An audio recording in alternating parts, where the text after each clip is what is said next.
Hello and welcome to the next episode, episode 3 of the Man Strong podcast. Now, I'm Matt Wilson, I'm your host, and I'm sat here with a good friend of mine, Dan. How are you doing, Dan? I'm all right, mate. I'm all right. How are you?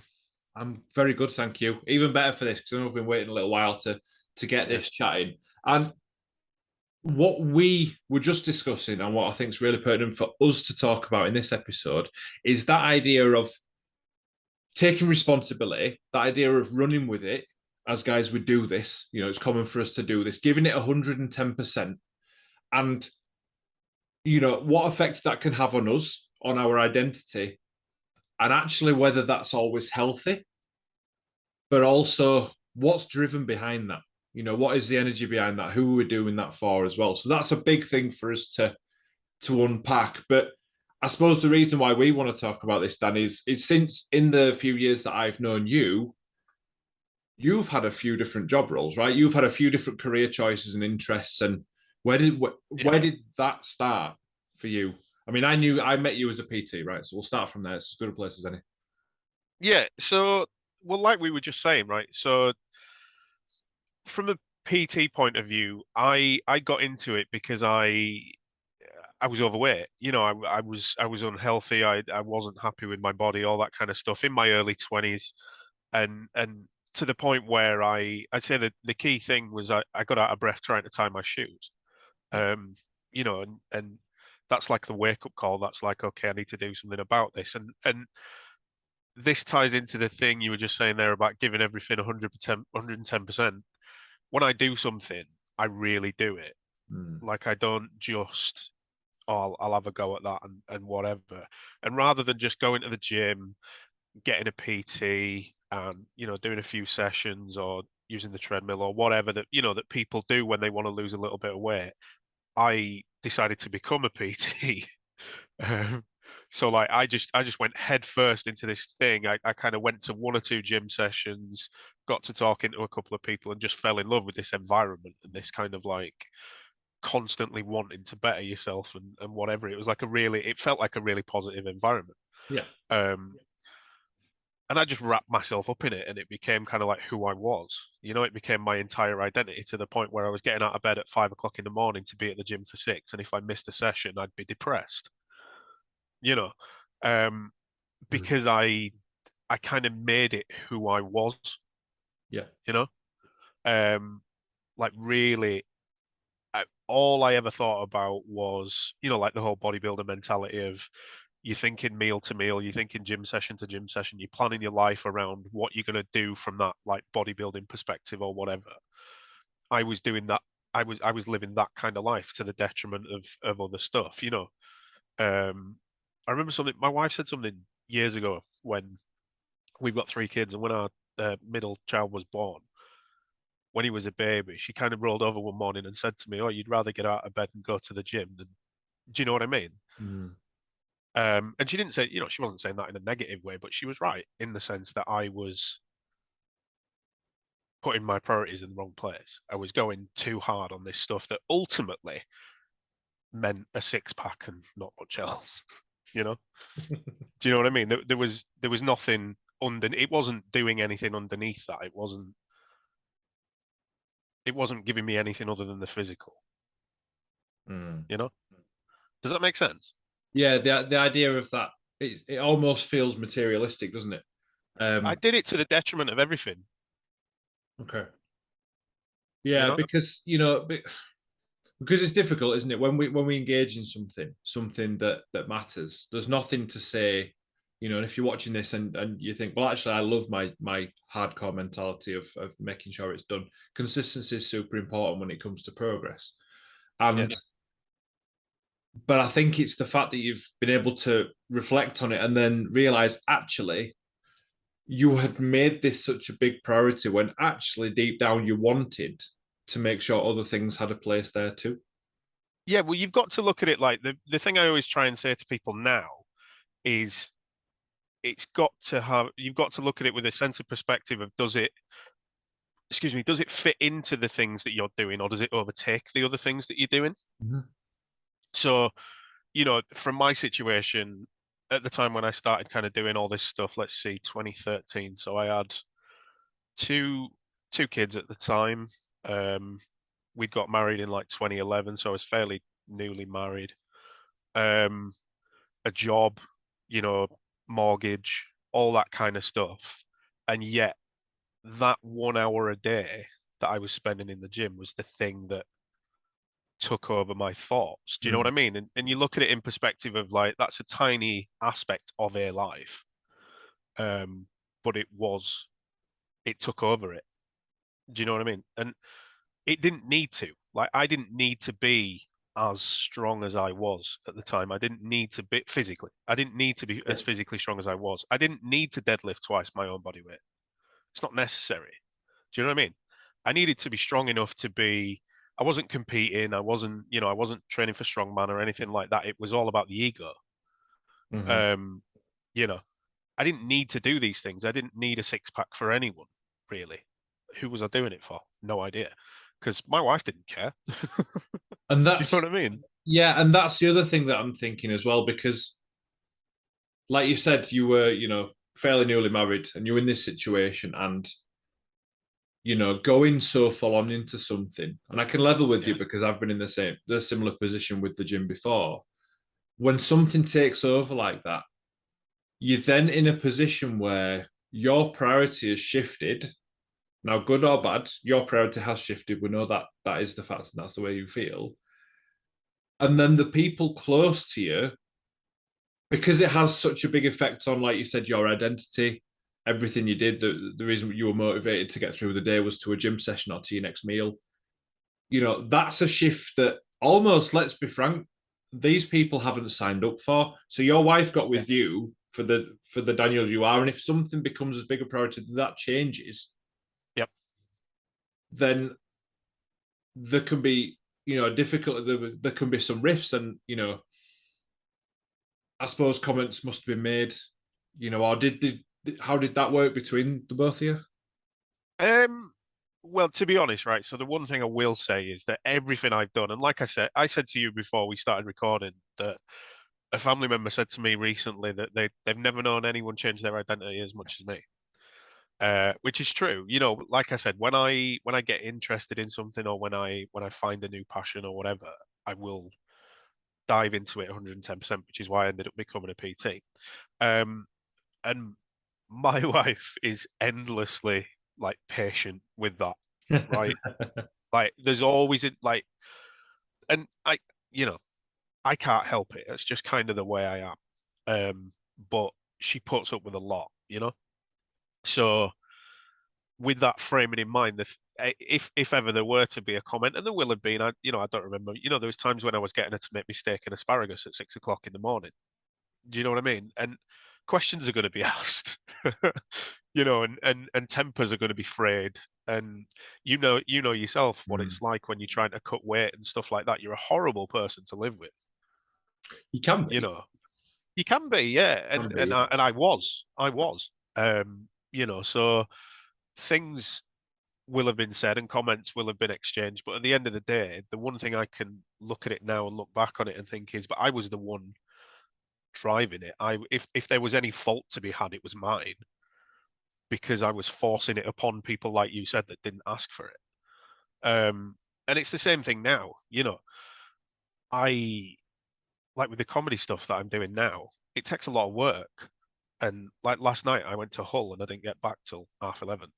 Yeah, yeah. You're asking a lot of your family to put up with that stuff, or at the very least, the people who live in your house, um, to put up with that stuff. Because like this week just gone, I've had 4 gigs, so it's like every one of those Is four it? nights, I'm out till nearly midnight. Um, and that's asking the people who you live with, my wife and my kids, to pick up that slack, you know. So whenever there are things asked, I have to kind of step back for it and think, well, they didn't ask for me to do this. I'm doing this off my own back because I want to do it. Mhm. So whatever situation we may get into, I have to be self-aware enough to frame it like, well, I'm the one doing it. you know? Yeah, and I think that's a really powerful place to be in, kind of understanding that it's your conscious choice to do that. Now, I did just want to pick up on something you said there, and it was around your family having to take the slack. Now, Mm-hmm. I can't help but think that actually, so you're doing comedy now, and it's clear that you're Yep. super passionate about it. And Mm-hmm. would you say it's a good thing for you that you've got into comedy? It's been a good thing for me, because like I've always been a really kind of quite creative person. I think I remember when I was doing the PT stuff and I was trying to get into doing more online content and whatever, you and I exchanged a few conversations Mm. and you mentioned something about the the writing behind my Facebook posts and saying you'd found them funny or like whatever it was. Like when Yeah. that was always my preference. Whenever I was trying to get a point across, I would always look for, well, how can I frame it in a funny way? Mhm. And I'd always been passionate about comedy, like under the radar. I'd never dared say to someone, oh, I think I could do that. Because they'd be like, what, you? You know? Like I know it was never something that crossed my mind in terms of standing up and doing it.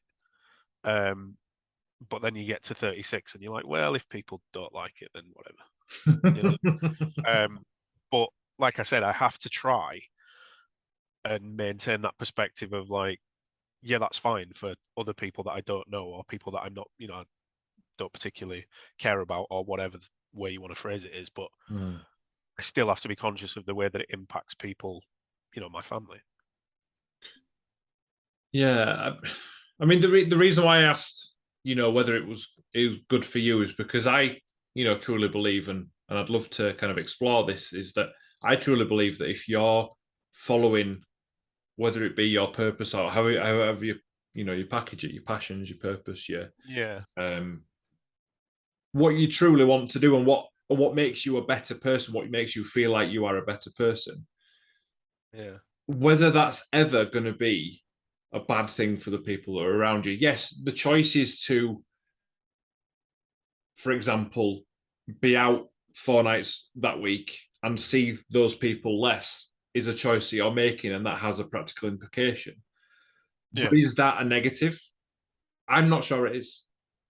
Um, well, it is because there's always a trade-off, right? Mm. So to get good at anything, as you know, to get to to to hone a new skill or to kind of get better at something, you have to put the time in and the work in. So even though it is a passion and it's something that I really, really enjoy doing, I still have to work at it. So it's still difficult, even though I enjoy it, right? And even though I enjoy it, there are still elements of it that I don't enjoy. So take last night, for example. I don't enjoy traveling for an hour and 10 minutes to a pub in Hull to do a 10-minute set and then drive home, which takes me 2.5 hours because there's a diversion in place. Oh, killer. Yeah. Yeah, So yeah. when you frame it when when you frame it that way and look at it like, well, it's 3.5 hours worth of travel. Like when I got out of I pulled into the Tesco's near where we live, and I got out of the because I rang my wife on the way home to see if there was anything we needed, and I pulled into the Tesco's, and when I got out of the Tesco's, I couldn't walk. My back was wrecked from being in the car Mm.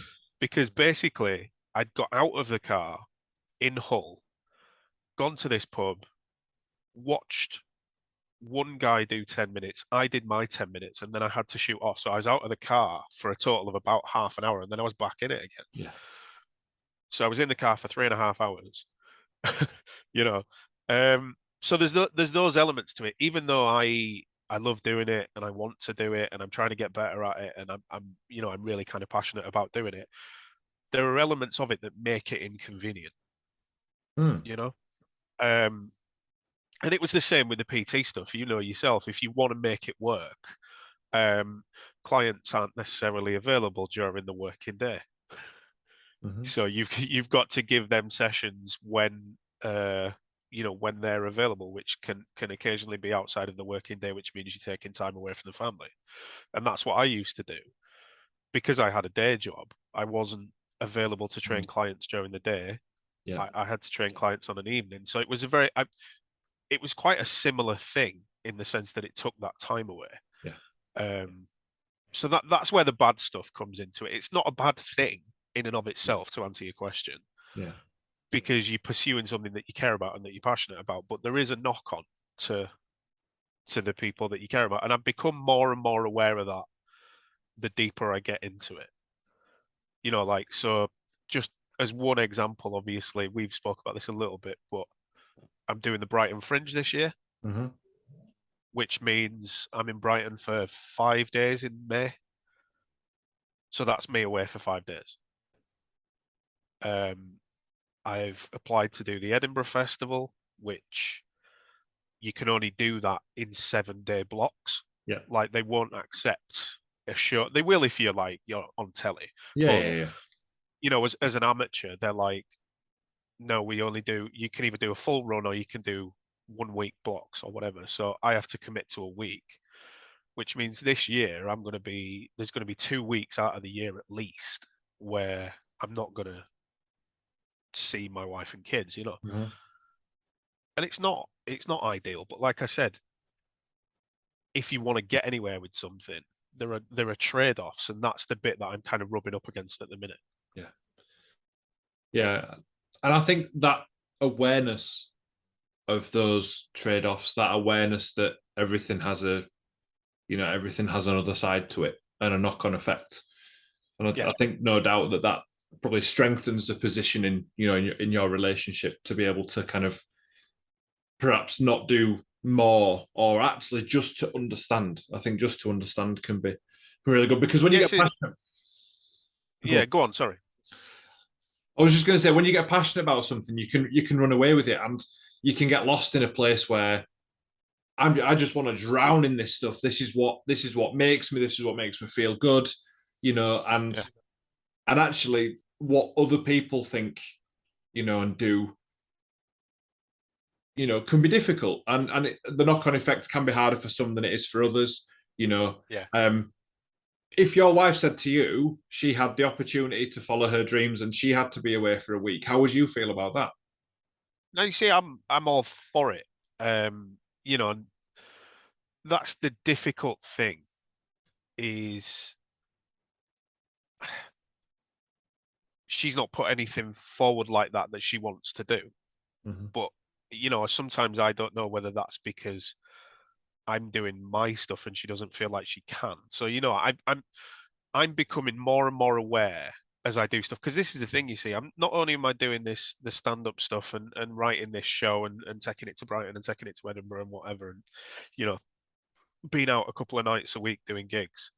I'm also doing a master's degree in comedy writing, so that takes up time as well. So I'm trying to balance these things of, like you said, drowning in this thing that kind of really makes me feel great because it's something that I'm really passionate about, but trying not to lose sight of the stuff that's actually really, really important, which is the family side of things. But I don't know, I suppose, is the answer, because she hasn't asked. But then there's that element of, should she have to ask? I don't know. It's a difficult one to know. And obviously I'm becoming more aware of this the more of this I do. Mm. So there's more conversations to be had. There will be more conversations, because obviously everything's given take. Yeah. It's right now. Do you know what I mean? Yeah. So there's going to be some give at some point. Yeah, there will. And I think it's refreshing for us to talk about this, because when something comes up, and especially when you obviously have a bit of an entrepreneurial mindset, or at least happy doing drive things by yourself, whether it be a PT, and that came along with obviously life changes and body changes as well. But in terms of building a comedy career, not at such a young age, starting it when you've already got kids, and you're married and you've got a house, and you're in this position in life, it's amazing to see that drive. But I know from knowing you that it comes with the knowledge to be able to see how it affects others. My question for you would be, you mentioned that a family member had said they'd never known somebody change. You said change your identity as much, right? Yes, that's what they said to me. Yeah. And that word identity, it's really interesting because whatever we do, we are still the same person. Yeah. But how much did being a PT, or did it change your identity? Did your identity change, and has it changed now doing what you do now? Yeah, 100%. Yeah. If I look back on it, the reason that it went wrong is because I made it like there's a I can't remember who it was, but there's a really kind of famous quote, and I'm going to butcher it. And again, I can't remember who it was, but if you make something your entire identity, what happens when that thing is taken away from you? Hmm. You know, and that's what happened to me. Like I said, I kind of planned my entire life around being a PT. Um, Even given the fact that I still had a day job that paid my mortgage and obviously, a family and all these other things, the PT thing still became the driving dominant thing. So looking back on it, I'm like, well, no, I took the wrong approach with that. And then I did it again. you know, like I got into something else that I was really, really passionate about, and I did it again. So I'm trying to find a way now Hmm. to so like for example, like I said, I did 4 gigs last week, and but what I want to do this year is make a commitment this year to say, well, other than when I go to Brighton and when I go to Edinburgh, I'm going to do no more than 2 gigs a week. Yeah. So even if I get them offered, as long as I'm doing 2 gigs a week consistently, I will get better. Um, you know, I'll continue to develop, and then obviously Brighton and Edinburgh and whatever will be other kind of developmental opportunities. But I can't do, I can't keep up that pace and be all around happy. I could be happy that I'm getting better at the comedy stuff and I'm moving forward with that, but something else will suffer. So I'm trying to find a way to Hmm. have it all. I suppose is the thing. But like I say, I'm talking all this stuff about the things I'm doing, right? But the one thing that I will say is I couldn't do any of this if she wasn't so understanding. Hmm. You know, she may hate everything about it, as far as I know. I don't know. She's never said because, like I said, she's really supportive. Yeah. So she could absolutely despise the fact that I'm doing this. I've no idea. She wouldn't say that because she's not that type of person. You know what I mean? Um, she's been nothing but supportive. So I couldn't do it without that. So I feel like I need to then find a way to make it so I'm not putting too much pressure on her. You know? Does that make sense? It does. No, it absolutely makes sense. And the power in that support is great. I'd You also can't do like anything on your own.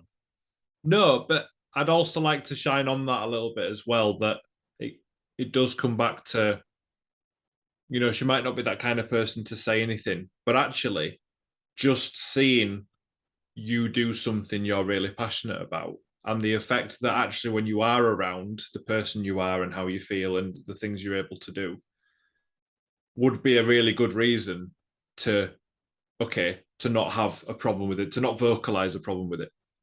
But there's also a choice element to that as well, because she could choose not to support you.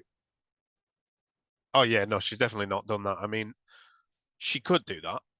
Um, and if she did, she'd be well within her rights to as Yeah. well. That's the thing. The thing I have to kind of look at and think is that, you know, like you said, I've decided to do this after getting married, having kids, having a mortgage. At this point where I've got all these different things that I'm responsible for, I've then decided to run away with the circus, right? Essentially. Do you know what I mean? Yeah. But I keep looking at so on this thing on your background here, it says the strength behind the man. Yeah. That's what she is. Love that. Do you know what I mean? Like I honestly, I keep looking at that and thinking, if she didn't, if she wasn't the person she is and didn't do the things she does, I couldn't do any of this Mm. because it's almost like so in TV terms, right? So like I say, I'm doing this degree in comedy writing at the minute, working with people who've worked for the BBC and all these other things. And one of the things, you know, you get to learn about all the different jobs in TV and whatever. And one of the things in TV is these people that are called producers, right? And you know, you have these people that they're essentially there to deal with all the noise coming from the bosses at the top of the network, the BBC or whoever, Yeah.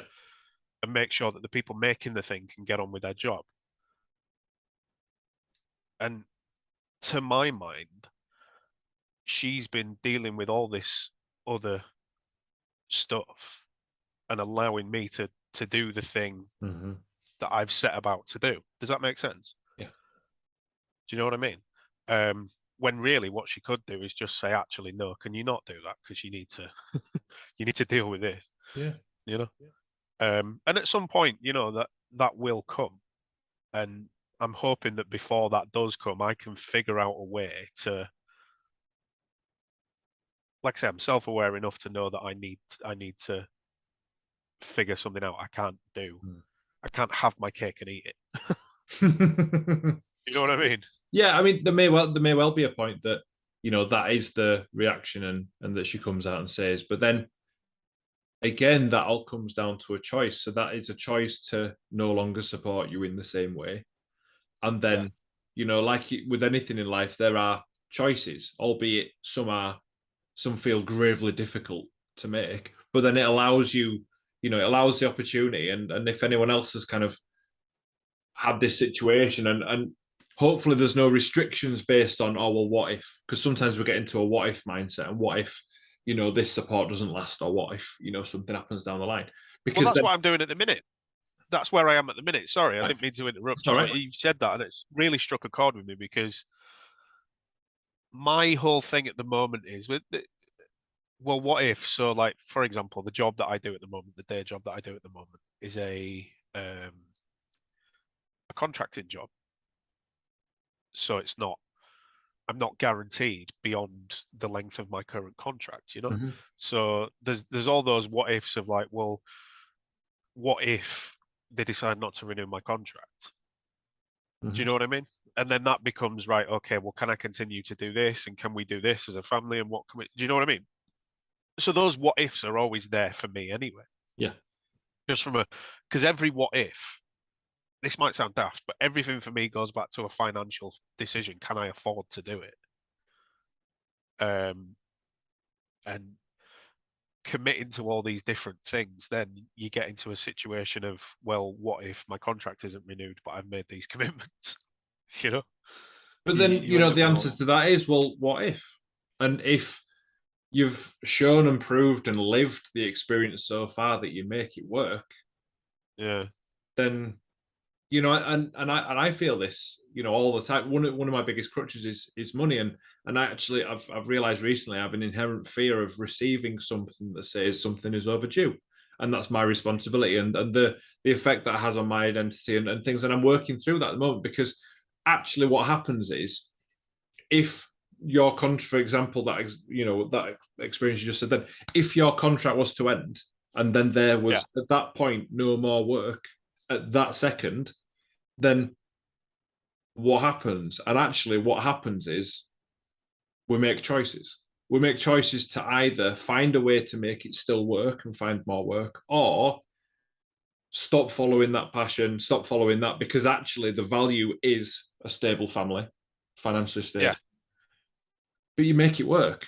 So if we live in this place of, well, what if, and hold it as a bit of a fear, as an uphill kind of, this will come on me at some point, this will drop, you know, and it will knock the apple cart, I think, then, you know, you end up being, well, fearful, and that doesn't let you express yourself properly, does it? Well, that's me. That's me in a nutshell. Like every decision I ever make, I always think it always comes back to finances. Every decision I ever make, I always think, well, what if I can't financially support this beyond, you know, now? What if it's taken away from me because of finances, or what if I can't do this because of finances? That tends to be that's always in the back of my mind all the time. Yeah, absolutely. So what happens if the finances don't come in? So what happens if this happens then? Have you had this thought process? Well, this is my thing, and I know we've spoken about this in the past, right? And You can I hope you don't mind me asking, but have you done CBT? Yes. Right, okay. Because I know from speaking to you in the past, we've both had our issues with mental health, right? And one of the things that I do is catastrophizing. Mm.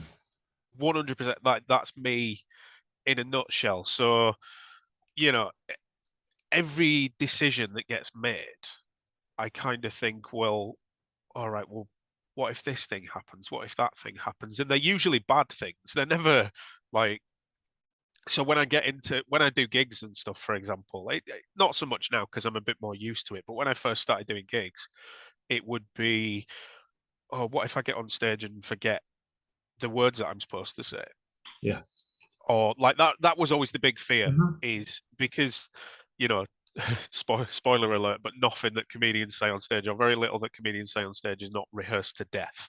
Uh, you know what I mean? There's very little of it that's spontaneous. There are some guys that do that, but very few. Um, so the big fear was always, what if I get on stage and forget what I'm supposed to say, or lose my thread, or don't remember my material? And then I had this like really seasoned pro comedian say to me one day, "But how would the audience know you've forgot? Mm. They don't know what your material is. Just keep talking." Yeah.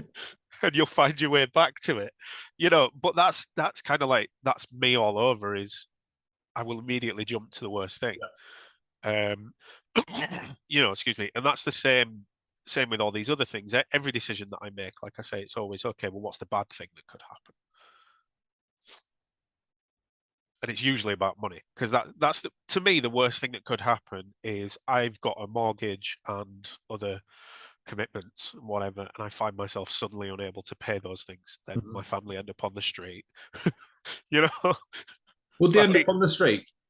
well, this is the thing. As soon as I said that, and every time I say that in my head, I'm like, well, no, they wouldn't, because my wife would go live at her mother's, or Yeah. maybe, or whatever, and my kids would have a roof over their head. There's not one person in my family that would be like, "No, sorry, we can't have you. You've got to sleep on the No street." room at the inn. Like, it wouldn't happen. Uh, but that's the big fear for me, is like losing my house. Yeah. This thing that I've kind of like, we work towards together. Yeah. We work towards having. So there's other things like, I don't know. Try to think about how much to say and how much not to say. Mm. Um, that we had these decisions when we had kids. When you decide to have a child, Yeah. um, one of you is not going to be working for a little while, or you're going to have childcare, you're going to have other kind of financial commitments. Are you going to be able to afford those things?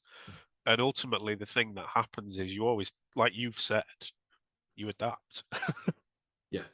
Somehow. I've no idea how. I still to this day don't know how, because I looked at my first ever payslip after my son was born, and I was paid £12,000 for the year. For the year. I was going to say that's a good month. Yeah, it's not for the month, no. But this is the point, right? So whereas now there are people out there earning 35 grand a year Yeah. using food banks, Yes. you know? Yeah. And then you look back and you think, well, how did I ever survive on £12,000? And you just did, somehow. I don't know how. Yeah. You just did. Because when Um, you've got that survival instinct, and again, especially when you're doing something for a really important reason to you. So whether it's to keep your family afloat, yeah, yeah, or to create a living, especially for kids, when you've got dependents as well. But a pertinent question to you, and this yeah, comes up for me. Say that day comes and you no longer can afford to pay your mortgage. So say you have to move in with family. What does that do to yeah. your identity? So my identity, to be honest, very little, because my identity is not, it's not attached to the things that I have.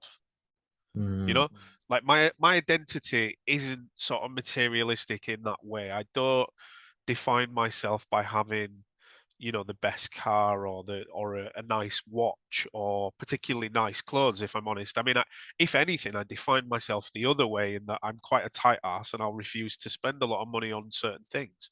um where I do spend my money, and where I have spent, you know extortionate amounts of money, too much, probably my wife would say, is on things like doing comedy and like doing this master's degree. They're not free. All these kind of things. That's where I'd spend my money, is on sort of chasing experience, really. So no, I mean, if we didn't, if we suddenly didn't have the house that we have or whatever, it wouldn't do anything to my identity. But I thought it, self-esteem wise and kind of, I don't know, to know that I'd worked towards something or worked for something. And we worked really hard to kind of get the house that we have, because it was, let's be honest, kind of beyond our means, really. Right. We're able to cope with it, but at the time when we got it, it was kind of beyond our means, really. But we managed it, and we were kind of really proud of being able to do that. So the pride would take a hit and the self-esteem would take a hit, but the identity not so much, because like I said, I don't really think in those material terms. Yeah.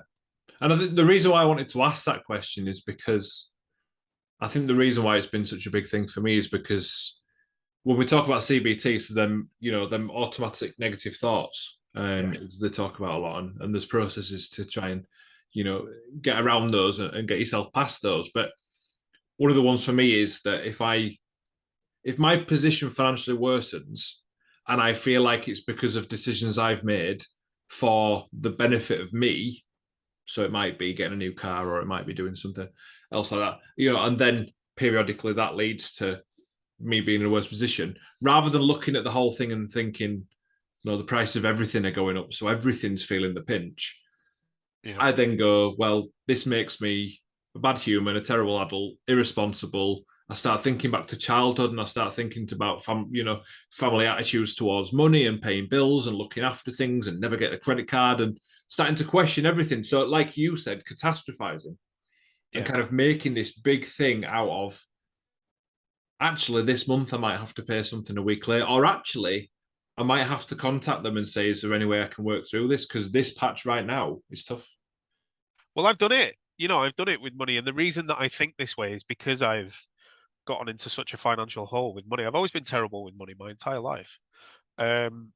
So, just down to the point of, like, a couple of years ago, so just before the pandemic, I had to speak to Step Change, the debt management people, because I was in a bit of a hole. And they helped. So now I'm not in that hole.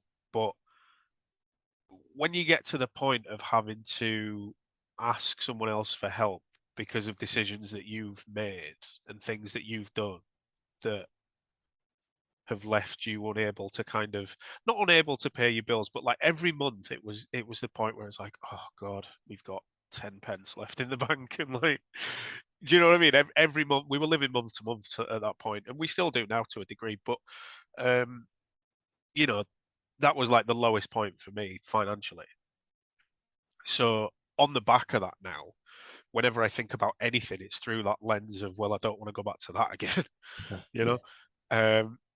So I always kind of overthink the financial aspect of everything, really. Every decision, no matter how small. I say no matter how small. That's not true, because we get at least one takeaway a week. But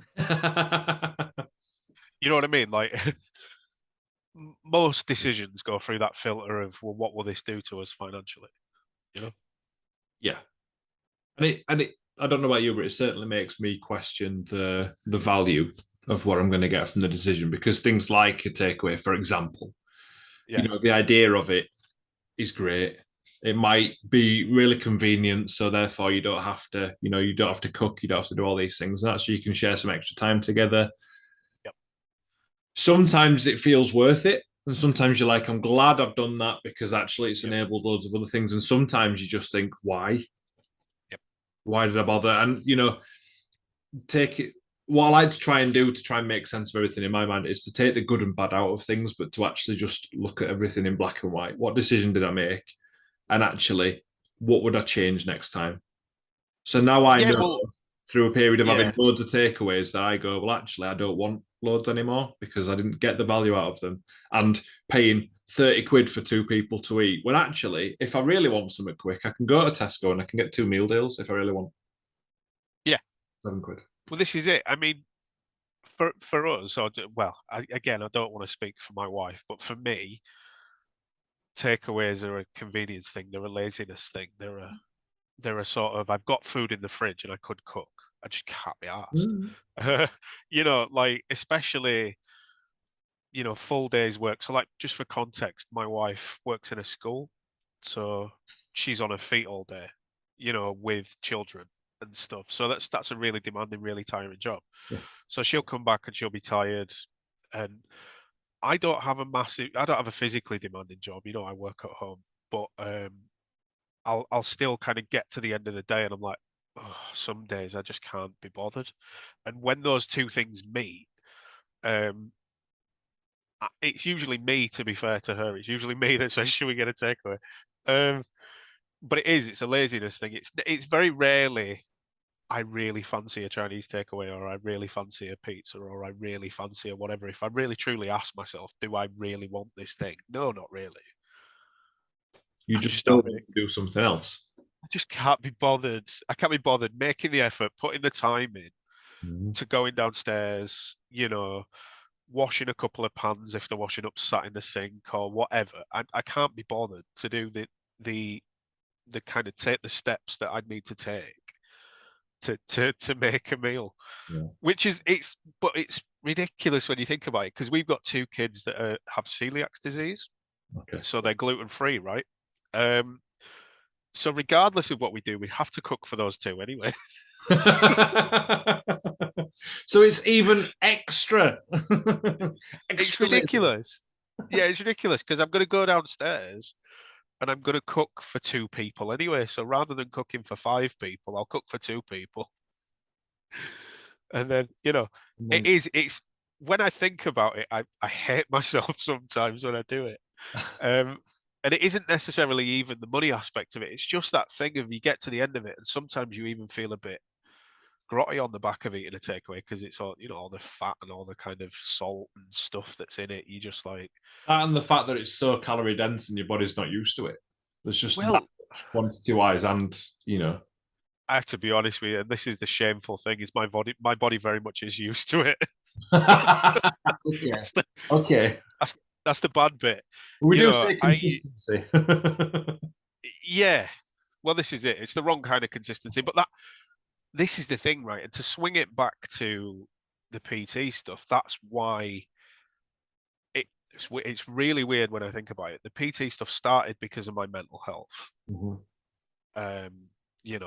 Not being happy with my body and not being happy with the fact that I couldn't tie my shoes without getting out of breath and stuff. It started from a place of wanting to better myself, and it ended because of my mental health as well. Okay. So that, I think we had a conversation about this round about the time that it all kicked off. But when the first COVID lockdowns happened and all the gyms shut and stuff like that, I stopped exercising. Because I've always had like health anxiety, and I was so consumed by the COVID situation. I went from thinking about meal prep and going to the gym and whatever 24/7 to thinking about COVID 24/7. Wow. Yeah. Because, like I say, because I'm an asthmatic, it was really scary for me, this new respiratory kind of like virus, or what's it going to be. So I went from thinking about the gym all the time to thinking about COVID all the time. And there wasn't any room in my thoughts for the gym or even working out at all. I couldn't force myself to do it. So I stopped completely. But because of that, because you've been so used to doing it for such a long time, and then you stop, then you get injured. Because my body was used to a certain amount of stimulus and whatever. And then all of a sudden you give it nothing, and I tweak my back getting out of a chair. Right. Yeah. You know what I mean? And then, you get one of those injuries, and then you hurt your knee climbing up the stairs or whatever. And then, they compound each other, and all of a sudden you haven't been to the gym for 6 months. Yeah. And obviously, that's kind of what happened. Yeah. And with COVID, like you said, it changed the way that we could do anything really. And in terms of you talking about exercise there, it was the restriction on where you could go and what was open and stuff as well. So Well, I mean, the restrictions wouldn't have mattered to me had the government not even said you can't do this, you can't do that. I wouldn't have done them anyway. I don't know if you remember when I think you were at Premier at the time, and they'd sort of opened and they'd had it all set up for COVID and stuff, one-way systems and all the kind of stuff that they had. And I was like trying to get myself back into doing some stuff, and I met you there at like first thing in the morning. I don't know if you remember this. yeah. For a bit of a tour of the gym and stuff. And this is how easily it can kind of shift, or how easily I could talk myself out of it, is that that morning when we met in the gym, I was walking around the gym, I was looking at it, and I was terrified the entire time because obviously I was in the same room as people breathing for the first time in 6 months. Yeah. So like I was looking, every person I was looking at, there was a guy on the treadmill like spluttering his way through a set. And I'm thinking, oh, don't don't put that breath near me, because I was terrified of what's going on. But I walked out of there thinking, right, I'm definitely going to do this. And then all it took was for me to see one thing on the news when I got home. I'm like, nope, never going out again.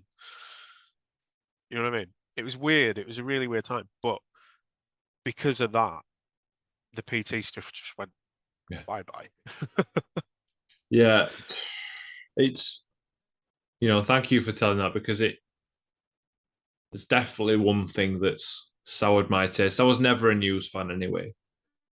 But what it's done is the way that things were represented and the agendas behind it. And, everything's done with an overall result. And if the result was to genuinely to stop the spread of it, or whether it was to have other actions, and there's loads of theories around that, it's the way that it's portrayed and some of the ways and tricks that are used to make people comply or believe or whatever it is with the news. There's always a side, there's always a view, there's always an agenda. Well, I think with the news, the thing is, right? So rational headlines don't sell newspapers. No, they don't. Okay. So the thing that sells newspapers is hyperbole and fear and catastrophe and misery. You know, the news became just like a never-ending cycle of misery. And that there's a whole separate point about the truth element of it, right? Of because I'm not one of these people that genuinely believes. I had a conversation, funnily enough, I had a conversation uh, with one of the other comedians I was on last night. I gave him a lift back to Leeds, and we were having a conversation about this in the car. When you start thinking about like conspiracy theories and things like that, the coordinated effort, like no two governments will ever agree on anything.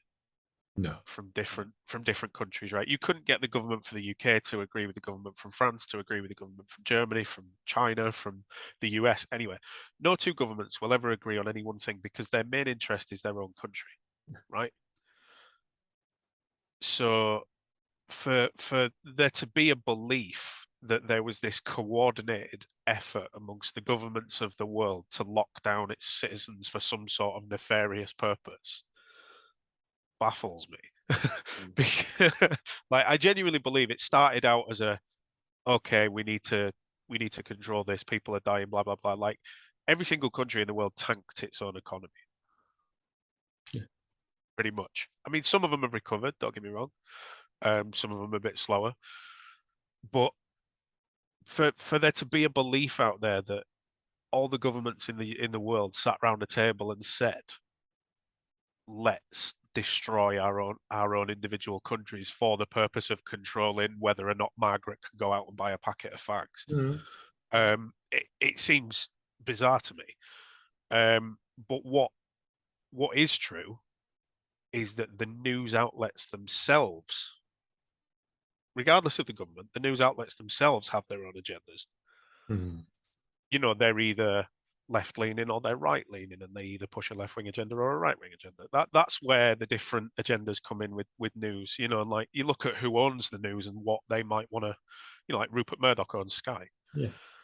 What's he going to want to put out into the world? He's going to want to push people towards the things that will make him money. Yeah, of course. And it's same with the BBC or whoever. what are they going to want to do? They're going to want to push people towards the things that will make them money. And those things aren't going to be nice things. They're going to be sensationalist things. They're going to be things that, you know, what was it? Oh, it's another one of these. I'm going to butcher another quote, but fear is more powerful than whatever the corresponding happy emotion is, you know? Yeah. It's people being scared means they will click on a headline rather than the nice version of it. Yes. Yeah. Jeff, you know, so Jeff growing the world's biggest marrow. Yeah. I mean, is the best news in the world, you know, for Jeff, but it's, you know, it's never gonna get as much. It doesn't. No, but even if it's something incredible though, like, so I don't know. All right, Lionesses winning the Euros. Yeah, that's a good example, right? So if you were to look at Lionesses win the Euros, look at the stats around the articles for that, or even, you know, any big, massive, brilliant sporting achievement. Yeah, look at the stats around it, and then look at the stats around migrant workers killed in Qatar.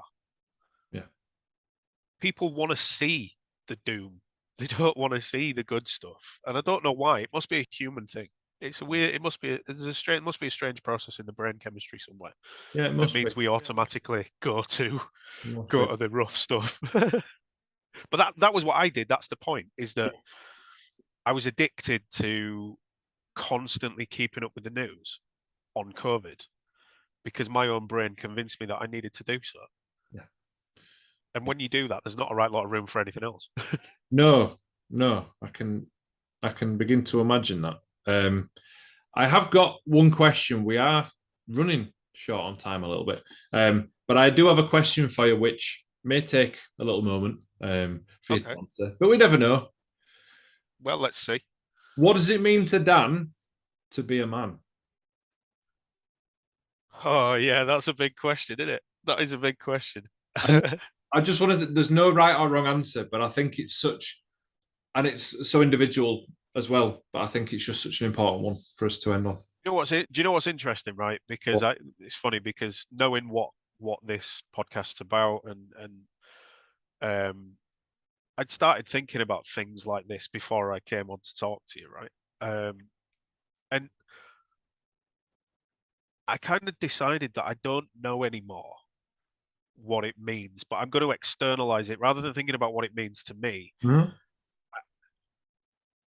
I think it's difficult to say because what being a man has shifted so many times whilst I've been alive, right?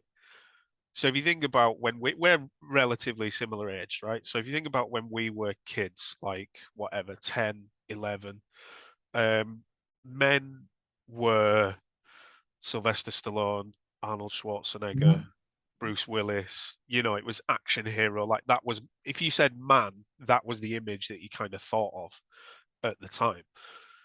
And then, you know, you get a bit further on and people start quite rightly saying things like men should be able to cry or men should be able to, you know, show their emotions, show their feelings. So that thing of what a man is then changes again. And that seemed to come in, if I remember rightly, round about the time that I was in my early 20s, that like the world started to come around to that thing of men opening up and whatever. Yeah. And then we've got into a thing recently where, and I, you know, by the way, I'm just going to say before I get into this that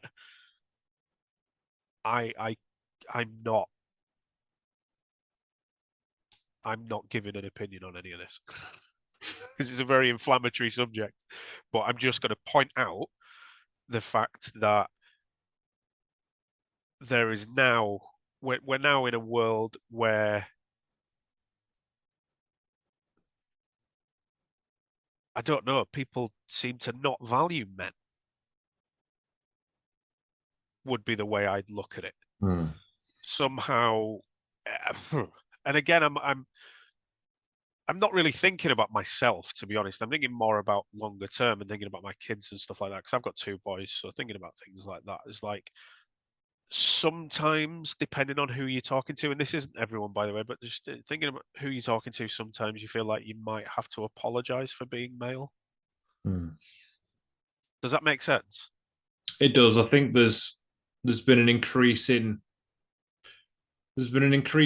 narrative out there almost of, feminism and that kind of extreme, empowerment of women, and then actually what that does to, or what that feels like to receive as a man.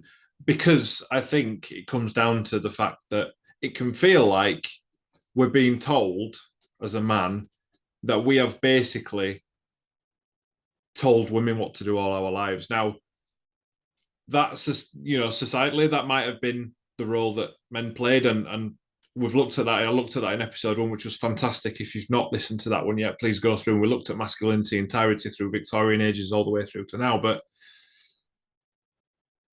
that presumes that everybody has had that opinion of them over a woman, and it's the over bit. And I think it's difficult, isn't it? Because for the men now, I'm going to say like yourself, but definitely like myself, that respects women and that sees us as equal in as many ways as seems important to do so, it does make you feel that it's difficult to be a man, because actually if you try and be a man, then you get shot down for it. Because Well, yeah, I mean, I think from my point of view, it tends to depend what company you're in. Do you know what I mean? So, like, obviously, everybody's individual, everybody has their own individual viewpoints, and you can always come across people who will think a certain way that's completely different to you. But taking it back to kind of like the feminism thing, proper, real, true feminism is about equality, yeah, right? And but there's a minority and a subset of any faction, whether it be feminism or any kind of like social movement. There will be a minority of people that will take that social movement to its extreme degree. yeah, Feminism in and of itself is a really useful thing, and it's about everybody being treated equal. It's not about women saying we should be held above men.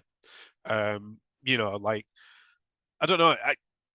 I feel like I needed to read some like feminist literature, some like real feminist literature from where like when it was created, like your Emmeline Pankhurst type stuff from when it was created, to kind of understand why it was created in the first place. yeah, So like a classic example of this, and this is why people say things like men have kept women oppressed, or these things that people say. Um, have you heard of the incel movement? yes, I think so. Yeah, so you're aware of what that is. Essentially, it's the way it's known today is that it's this like weird online subculture of men who believe that like sex with women is their divine right, Right, okay. and that if women don't appreciate them sexually or don't give them, what they want physically or whatever, then the women are at fault, and then people go to the point of harassing women online, and women are killed over things like this, right? But when you look into that movement, it was actually started by a woman, um, Right. a Canadian woman who I read into it. I can't remember her name, but it was a Canadian lady who kind of felt um, unseen. She felt like she was kind of like not being noticed, and she was struggling to find a romantic partner. So she went online and she started talking to people, see if they had similar experiences. And then what happened was that movement that she started and she created for genuine, good-natured purposes, was then co-opted by this subset of like angry fellas Right. who, Yeah. do you know what I mean? Yeah. So that's where a lot of this narrative comes from, is that a lot of the time men take over the conversation, Yes. is what I think the perception is. And like you said before, that's probably true at a societal level, but as individuals, all we can do is try to be fair. Yes. You Yeah. know what I mean? So to kind of take it back to your immediate question, I don't know what it means to be a man now, because society is changing so much. to the point where I'm just going to wait and see where it lands. And all I know is I can just continue to be me. But I don't, we've talked a lot about identity. Mm. I am a man, right? But if the language around that suddenly changed, it's not going to do anything to my identity. No. I'm not bothered. I'm not bothered. People can call me whatever they like. Yeah. There's this term, which is an old term, by the way, but it's just started getting used recently. This cisgendered Oh, term. yeah. Doesn't bother me if that's what people, if that's how people feel comfortable. Doesn't bother me. This thing about stating your pronouns now. I've had that question asked to me in meetings and stuff at work. Again, doesn't bother me because my identity is not wrapped up in a male, female, whatever, transgender, Who are you? non-binary. Yeah, my identity is Dan Powell. Yes. It's not Dan Powell male. Yeah. Yeah. Do you know what I mean? So like, whilst I have male, characteristics, and I am a man, and I am, whatever, doesn't bother me. I don't go around all day going, I am man. You know what I mean? It's just, No. I love that. I love that. And thank you it's not one of those things that bothers me. Thank you for taking that question, and I'm going to call it doing a Dan because I know there's that elaboration, and it's such a clear thought process that you've explained, and that's fantastic. We are going to have to wrap up there, mate, but I think there's more conversations we can have on stuff. I know we could talk for hours on stuff, but if anyone wants to check out any of your material or gigs, or is there anywhere, are you on social media still? Are you findable, or should people look out? I mean, the difficult thing is I don't know what the Facebook thing is, because how you give people your Facebook, but Instagram. In fact, let me get my phone 1 second so I can tell you, because I'll be able to. I'm not on Twitter. I use Facebook and I use Instagram, and that's basically where you'll find out if I'm doing any gigs. Really?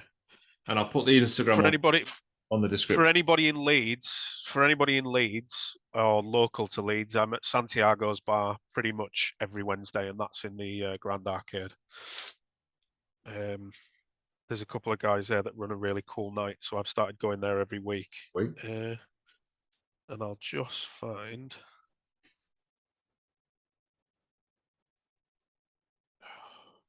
God, I'm such a Luddite. This is the problem. There's a whole generation listening now that are like, what? He doesn't even know his Instagram. No, I don't. I genuinely don't.